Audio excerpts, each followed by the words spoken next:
வணக்கத்துடன் இது இன்பா டாக்ஸ். 2 நாளைக்கு முன்னால் நான் ஒரு செய்தியை வெளியிட்டிருந்தேன். அதாவது கிளிநொச்சி பகுதியில் ஒரு 50 ஏக்கர் நிலத்தை கையகப்படுத்தி அதில் ஒரு 3 மாடி கட்டடத்தில் இயக்கத்தை சார்ந்தவர்கள் அதில் பயிற்சி எடுக்கிறார்கள் என்பதை மையப்படுத்தி நான் ஒரு செய்தியை வெளியிட்டிருந்தேன். அந்த செய்தி வெளியிட்ட பொழுது எனக்கு பலர் அதற்கான கருத்துக்களை பதிவிட்டிருந்தாங்க. இது உங்களுக்கு ஏதோ கற்பனை கதையில் பேசுகிறீங்க அப்படி இப்படின்னு. ஆனால் முதலாக இந்த செய்தியை வெளியே கொண்டு வந்தது நம்மளுடைய இன்பா டாக்ஸும் பெப்பர் அண்ட் சால்ட் நியூஸ் என்கின்ற இந்த 2 வலையொலிகள் தான் இந்த செய்தியை வெளியும் கொண்டு வந்துச்சு. இப்போ இதை மையப்படுத்தி நாடாளுமன்றத்தில் சில கருத்துகள் பரிமாறப்பட்டிருக்கு.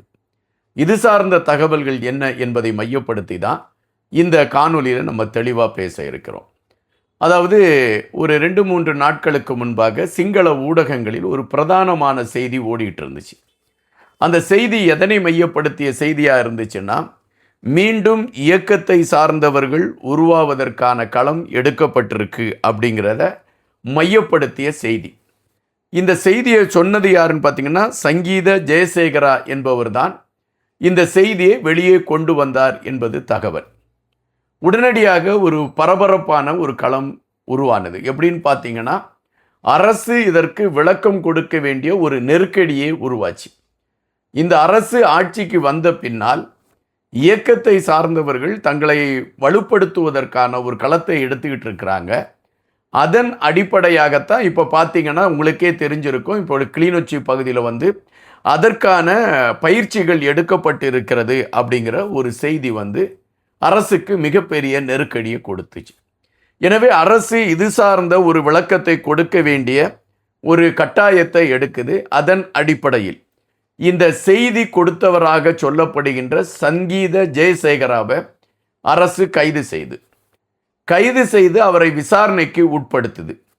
விசாரணைக்கு உட்படுத்துகின்ற பொழுது அவர் 7 போலி முகவரியை வைத்து 2 போலி அடையாள அட்டைகளை வைத்திருந்தார் என்பதும், முன்னாள் உயர் பதவிகளில் இருந்தவர்களோடு அவருக்கு ஒரு நெருக்கமான தொடர்பு இருந்தது என்பதை மையப்படுத்திய ஒரு செய்தியும் கண்டுபிடிக்கிறாங்க. இப்போ இவரை விசாரணை வளையத்திற்குள் கொண்டு வரப்பட்டு இவரை விசாரிப்பதற்கான களங்கள் எடுக்கப்பட்டிருக்கு. அப்படி விசாரணைக்கான களங்கள் எடுக்கப்பட்ட பொழுது அரசுக்கு பல உண்மைகள் தெரிஞ்சிருக்கு. அந்த உண்மைகள் என்ன என்பதை மையப்படுத்தி பொது பாதுகாப்பு அமைச்சர் இன்னைக்கு அதாவது நாடாளுமன்றத்தில் அது குறித்த செய்திகளை அவர் வெளியே எடுத்து வைத்திருக்கிறார். அந்த பொது பாதுகாப்பு அமைச்சர் என்ன செய்திகளை குறிப்பிடுகிறார் என்றால், 1912ஆம் ஆண்டிலிருந்து இந்த பகுதியை வனப்பகுதியாக பிரகடனப்படுத்தப்பட்டிருக்கிறது. இந்த பகுதியில் வனம் சார்ந்த களங்கள் இருக்கக்கூடிய காரணத்தினால் இது அரசுக்கு சொந்தமான ஒரு இடமாக இருக்கிறது. ஆனால் 2025ஆம் ஆண்டு தியாகராஜா குலதீபன் என்பவர் மீது ஒரு வழக்கு பதிவு செய்யப்படுகிறது. அது என்ன வழக்குனா, அவர் ஒரு 10 ஏக்கர் நிலத்தை கையகப்படுத்தி அதில் அவர் ஒரு அதாவது பயிர் விளைச்சலுக்கான களங்களை எடுக்கிறார். அதன் பின்பு அவர் அதை கொஞ்சம் கூட வளர்ச்சி ஒரு 20 ஏக்கர் நிலத்தை எடுத்து வெண்டைக்காய் போன்ற விவசாயங்கள் செய்யக்கூடிய களங்களை எடுக்கிறார். இப்படி எடுத்திருக்கக்கூடிய இந்த பகுதியை கையகப்படுத்துவதற்கான முயற்சி அரசு சார்பில் எடுக்கப்படுகிறது. அரசு சார்பில் எடுக்கப்படுகின்ற பொழுது அதற்கு அவர் எதிரான களங்களை எடுத்து வைத்து அந்த பகுதியை தன் கைவசம் வைத்துக் கொள்வதற்கான முயற்சிகளை எடுக்கிறார். இந்த சூழலில் இந்த பகுதியை தங்களுடைய கட்டுப்பாட்டில் வைக்க வேண்டும் என்பதற்காக இயக்கத்தை சார்ந்தவர்கள் இங்கு பயிற்சி கொடுப்பதற்கான ஒரு களங்களை எடுத்திருக்கிறார்கள் என்கின்ற செய்தியை பரப்புகின்றார்கள். இயக்கத்தை சார்ந்தவர்களுடைய கட்டுப்பாட்டில் தான் இந்த இடம் இருக்கு, எனவே இந்த இடத்துல யாருமே அத்துமீறி நுழைய முடியாது அப்படிங்கிற ஒரு பிம்பத்தை இவங்க கட்டி அமைக்கிறாங்க. அதன் வெளிப்பாடைத்தான் இந்த சங்கீத ஜெயசேகரா என்பவர் அதை செய்தியாக சொல்றாரு. உங்களுக்கு ஒரு விஷயம் தெரியுமா, இந்த இடத்துல இயக்கத்தை சார்ந்தவர்கள் பயிற்சி எடுத்துக்கிட்டு இருக்கிறாங்க, இந்த அரசு பாராமுகமாக இருக்கிறது என்கின்ற செய்தியை அவர் எடுத்து வைக்கிறார். இதன் பின்னணியில் அரசியல் இருக்கிறது என்று ஒரு சிலர் சொல்கிறார்கள். காரணம், இந்த சங்கீத ஜெயசேகரர் முன்னாலே பல நபர்களோடு தொடர்பில், முக்கியமான பதவியில் இருந்தவர்களோடு தொடர்பில் இருந்திருக்கிறார் என்கின்ற ஒரு செய்தி இருக்கிறது. அப்போ அந்த செய்தியை வைத்து பார்க்கின்ற பொழுது ஏதோ அரசியல் பின்னணி இருக்கிறது என்பதாக ஒரு செய்தி இருக்கிறது.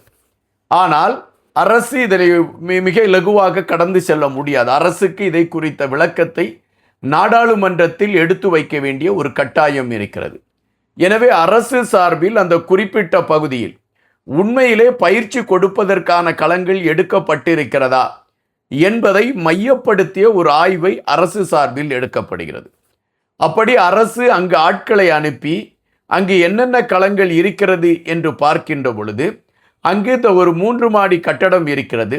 இந்த 3 மாடி கட்டடத்தில் விவசாய பொருட்களை அவர்கள் வைத்து அதை விவசாயத்திற்காக அதை பயன்படுத்திட்டு இருக்கிறாங்க. அதாவது அத்துமீறி அரசின் வனப்பகுதியை தங்கள் கைவசம் எடுத்துக்கொண்டு அதில் விவசாயம் செய்யக்கூடிய களங்களை அவங்க எடுத்துக்கிட்டு பயணிக்கிறாங்க என்பதைத்தான் அரசு கண்டுபிடிச்சிருக்கிறது.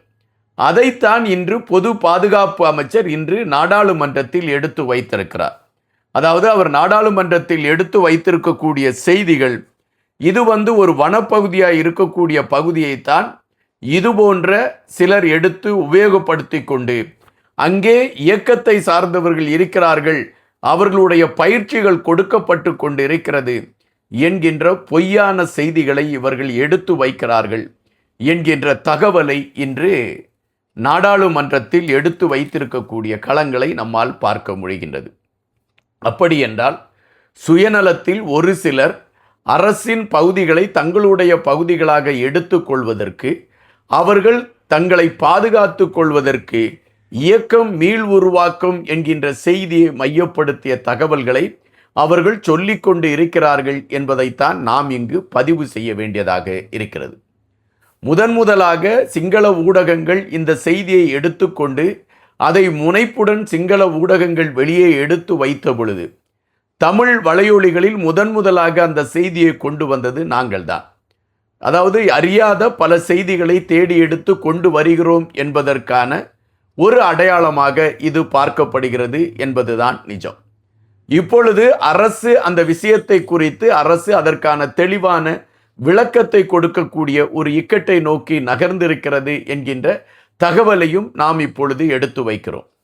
அதாவது எப்பவுமே தமிழர் தாயகத்தை பொறுத்த மட்டில் அங்கு சிலர் தவறான சில செயல்பாடுகளை செய்வதற்கான களங்களை எடுக்கக்கூடிய சூழலெல்லாம் இயக்கத்தை சார்ந்தவர்கள் இதன் பின்னணியில் இருக்கிறார்கள் என்கின்ற ஒரு மாயத் தோற்றத்தை உருவாக்கி தங்களை காப்பாற்றிக் கொள்வதற்கான களங்களை எடுத்துக்கொண்டு இருக்கிறார்கள் என்பதற்கு மீண்டும் ஒரு நிரூபணமாக இந்த சம்பவம் மாறி இருக்கிறது என்பதுதான் நிஜம். நன்றியுடன் இன்பா.